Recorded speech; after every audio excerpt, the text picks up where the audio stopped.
All right, as you might have guessed, the yoga mat will be for the downward facing dog and the cat-cow. Yoga you should do for at least 20 minutes, so find yourself a good online video or a local coach who might be able to coach you remote. I'm just gonna show you 2 quick moves to get us stretched for the rest of our workout while we listen to some Snoop Dogg in the background. All right, so the first one is the cat-cow. I know we're doing a dog, but dogs are on all fours. And you typically see your dogs actually doing these moves, right?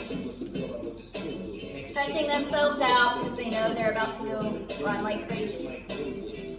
Tuck your toes in, lift yourself up, push back, push those heels down into the downward facing dog. We'll try that again. We're gonna push down into the heels and do that for 20 minutes.